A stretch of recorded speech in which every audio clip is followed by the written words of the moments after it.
नमस्कार दोस्तों, आप सभी का स्वागत है short and house YouTube channel पर। आज के वीडियो में डिक्टेशन बोला जाएगा 100 शब्द प्रति मिनट की गति से, जो कि रामधारी गुप्ता खंड प्रथम से बोली जाएगी। इसलिए ज़्यादा समय न लेते हुए हम डिक्टेशन को स्टार्ट करेंगे। डिक्टेशन स्टार्ट होगी 5 सेकंड बाद।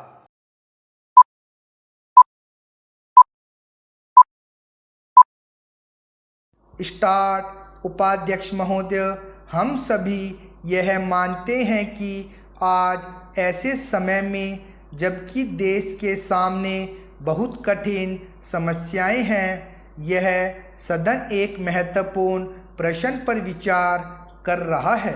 माननीय प्रधानमंत्री जी ने आज जो भाषण इस सदन में दिया है और जो अपील उन्होंने राष्ट्र के नाम प्रसारित की है, उसके लिए हम उनको हृदय से धन्यवाद देते हैं। आज उन्होंने अपने भाषण में यह बिल्कुल बता दिया है कि यद्यपि हम हिंदुस्तानवासी शांति चाहते हैं और हमने बराबर हर कीमत पर शांति को बनाए रखने की कोशिश की है, लेकिन इसका यह अर्थ नहीं हो सकता कि हम अपनी सीमाओं का उल्लंघन सहन करें या अपने राष्ट्र की कोई भूमि किसी को देकर के शांति स्थापित करने का प्रयत्न करें।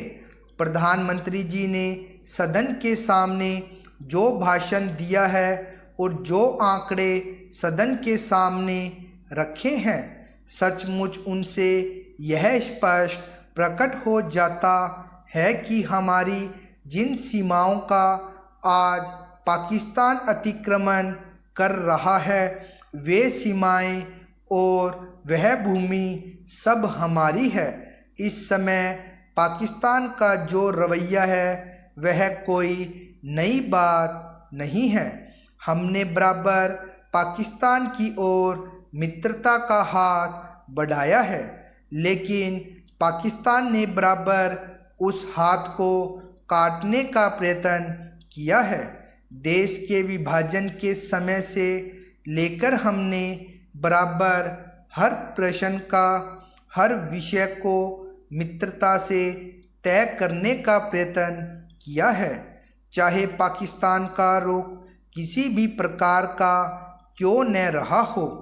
देश के विभाजन के समय हमने पाकिस्तान के साथ में जो समझौता किया, उसके अनुसार हमने पाकिस्तान को उसके हिस्से से अधिक दिया।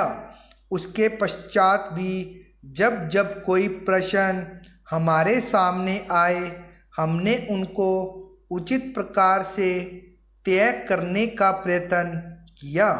आज भी पाकिस्तान की तरफ हमारा करोड़ों रुपए का कर्ज है, जिसको पाकिस्तान ने आज तक नहीं दिया है, लेकिन फिर भी हमने पाकिस्तान के साथ अच्छा बर्ताव रखा है। आज तक जो रुख पाकिस्तान अपनाता रहा है, अगर वही रुख हम भी अपनाते तो नहर के पानी को बंद करके पूरे पाकिस्तान को वीरान कर सकते थे, किंतु हमने ऐसा नहीं किया। एक देश के साथ दूसरे देश के संबंध आपसी सद्भाव और नैतिकता के आधार पर ही स्थापित रह सकते हैं। अध्यक्ष महोदय, मैं आशा करता हूं कि इस सदन के लिए यह अंतिम अवसर होगा, जबकि इस संविधान में इस आधार पर यह संशोधन करने का अवसर आया है। इसलिए मैं आशा करता हूं कि इसकी जड़ में जाने के लिए हमारे सदन को और सरकार को एक हिम्मत होगी। हिम्मत की बात मैं इसलिए कह रहा हूं कि हम में से अधिकांश लोग इसी समाज से आते हैं और हम जानते हैं कि जिनके हाथ में संपत्ति है, उन्हीं के द्वारा यह अछूत और छूत का रोग फैला हुआ है। यह वर्णाश्रम धर्म नहीं है।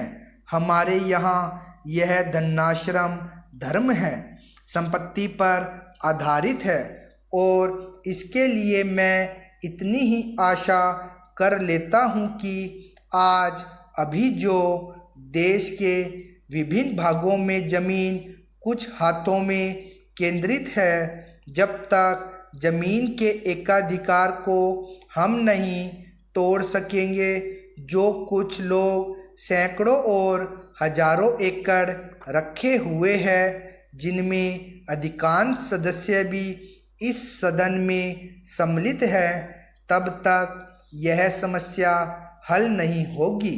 इसलिए मैं यह कह रहा हूँ कि सदन को भी हिम्मत होगी कि आज जिस तरह से हमने लगभग एक मत से इसको स्वीकार किया है, भूमि सुधार का प्रश्न जिसकी चर्चा उठी है और हम उठाएंगे कि जो जोतने वाला है, जो खेत पर मेहनत करता है, जिसमें 100% हरिजन तो है ही, आदिवासी भी है, तो जो मेहनत करता है ज़मीन पर उसका एक अधिकार होगा।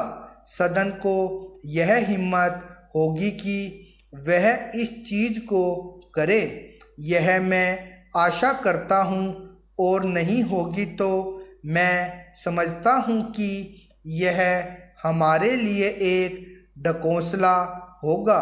यही आग्रह मैं सभी लोगों से करता हूँ कि भूमि के प्रश्न को सुधारे बिना अछूतोद्धार नहीं होने वाला है और न राष्ट्रीय उत्थान होने वाला है।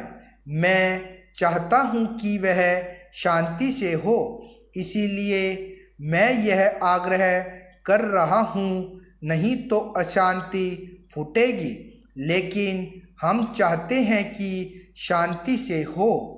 इसलिए मैं फिर से आग्रह कर रहा हूँ कि दल और पार्टी की दीवार तोड़कर हम इस प्रश्न को ले और केंद्रीय सरकार भी हिम्मत करे।